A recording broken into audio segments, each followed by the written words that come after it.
ইরানের একটি radar control রুমে কর্মরত অফিসার হঠাৎ করে একটি অস্বাভাবিক বিষয় লক্ষ্য করেন।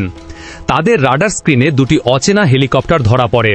হেলিকপ্টার দুটি ইরানের আকাশসীমার খুব কাছাকাছি এলাকায় কয়েকবার চক্কর দেয়। কিছুক্ষণ ওই এলাকায় ঘোরাঘুরি করার পর আবার সেখান থেকে চলে যায়। পরিস্থিতিটা শুরু থেকেই কিছুটা অস্বাভাবিক ছিল, কারণ সাধারণ অবস্থায় কোনো সামরিক হেলিকপ্টার একটি নির্দিষ্ট এলাকায় বারবার ঘুরে আবার চলে যায় না। রাডারে দেখা যায় হেলিকপ্টার দুটি ছিল 64 অ্যাপাচি ধরনের। ইরান ভালো করেই জানত এই ধরনের হেলিকপ্টার শুধুমাত্র ইসরায়েল এবং আমেরিকার কাছেই রয়েছে, কিন্তু সেদিন তারা ঠিক কী কারণে ওই এলাকায় এসেছিল তার রাডার কন্ট্রোল রুমে থাকা কর্মকর্তারা বুঝতে পারেননি। হেলিকপ্টারগুলো চলে যাওয়ার পরও বিষয়টি নিয়ে আলোচনা চলতে থাকে। তারা বুঝতে চেষ্টা করছিলেন আসলে ওই এলাকায় এমন কি রয়েছে যার কারণে এত আধুনিক যুদ্ধ হেলিকপ্টার সেখানে এসে ঘুরে গেল। এর প্রায় 40 থেকে 45 মিনিট পর পরিস্থিতি আরও রহস্যময় হয়ে ওঠে। রাডারে আবারও একটি অচেনা সিগন্যাল ধরা পড়ে। এবার সেটি ছিল একটি ফাইটার জেট।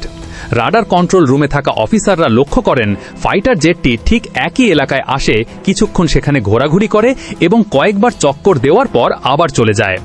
এবার রাডার কন্ট্রোল রুমে থাকা কর্মকর্তাদের সন্দেহ আরও বেড়ে যায়, কারণ প্রথমে দুটি যুদ্ধ হেলিকপ্টার এবং তার কিছুক্ষণ পর একটি ফাইটার জেট একই এলাকায় গিয়ে ঘুরে এসেছে। বিষয়টি সাধারণ কোনো ঘটনা বলে মনে হচ্ছিল না। এলাকাটি ছিল ইরানের সমুদ্রসীমার বাইরে আন্তর্জাতিক জলসীমার একটি অংশ, অর্থাৎ সেটি সরাসরি ইরানের ভেতরের এলাকা ছিল না, কিন্তু ইরানের খুব কাছাকাছি হওয়ায় বিষয়টি গুরুত্বের সঙ্গে দেখা হয়। কিছুক্ষণ পর ইরানি কর্মকর্তারা সিদ্ধান্ত নেন যে ওই এলাকায় একটি নজরদারি ড্রোন পাঠানো হবে। এটা ছিল মূলত শাহেদ 129 সিরিজের একটি ড্রোন। এই ধরনের ড্রোন মাটির কয়েক কিলোমিটার ওপরে উঠে নজরদারি চালাতে পারে। ড্রোনের মাধ্যমে দেখা যায় ইরানের জলসীমার কাছাকাছি একটি ইরানি জাহাজকে থামিয়ে রাখা হয়েছে। জাহাজটির পাশে দুটি অচেনা সামরিক যুদ্ধ জাহাজও অবস্থান করছিল। প্রাথমিকভাবে তারা বুঝতে পারছিল এটি একটি ইরানি পণ্যবাহী জাহাজ। এই তথ্য পাওয়ার পর ইরানি কর্মকর্তারা দ্রুত ওই জাহাজের সঙ্গে যোগাযোগ করার চেষ্টা করেন, কিন্তু সমস্যা দেখা দেয় জাহাজটির ট্রান্সপন্ডার বন্ধ থাকার কারণে। ফলে সরাসরি যোগাযোগ স্থাপন করা সম্ভব হচ্ছিল না। বারবার চেষ্টা করেও তারা কোনো সাড়া পাননি। এরপর ইরানের পক্ষ থেকে সেখানে অবস্থান করা সামরিক যুদ্ধ জাহাজগুলোর সঙ্গে যোগাযোগের চেষ্টা করা হয়। তাদেরকে জানানো হয় যে পণ্যবাহী জাহাজটিকে আটকে রাখা হয়েছে, সেটিকে ছেড়ে দেওয়া উচিত, কারণ ঘটনাটি আন্তর্জাতিক জলসীমায় ঘটেছে এবং জাহাজটি ইরানের পতাকাবাহী একটি জাহাজ। কিন্তু ইরানের এই বার্তার কোনো জবাব পাওয়া যায়নি। যুদ্ধ জাহাজগুলোর পক্ষ থেকে কোনো উত্তর দেওয়া হয়নি। ফলে পরিস্থিতি আরও জটিল হয়ে ওঠে। ইরানের কর্মকর্তারা বিষয়টিকে গুরুত্বের সঙ্গে পর্যবেক্ষণ করতে থাকেন। পরবর্তীতে ইরানের পক্ষ থেকে কঠোর প্রতিবাদ জানানো হয়। ঘোষণা দেয় যে একটি নির্দিষ্ট সময়ের জন্য ইসরায়েলের বেনগুরিয়ন বিমানবন্দরের আশেপাশের এলাকায় সাধারণ মানুষ যেন প্রবেশ না করে, বিশেষ করে বিমানবন্দরের 1 কিলোমিটার এলাকার মধ্যে কাউকে না যাওয়ার জন্য অনুরোধ করা হয়। এই ঘোষণার পর পরিস্থিতি আরও জটিল হয়ে ওঠে।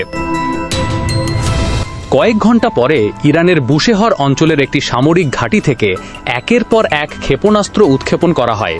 সেগুলো আকাশে উড়ে যায়। এই ঘটনার পর বিমানবন্দরটিতে ব্যাপক ক্ষয়ক্ষতির খবর আন্তর্জাতিক গণমাধ্যমের সামনে আসে।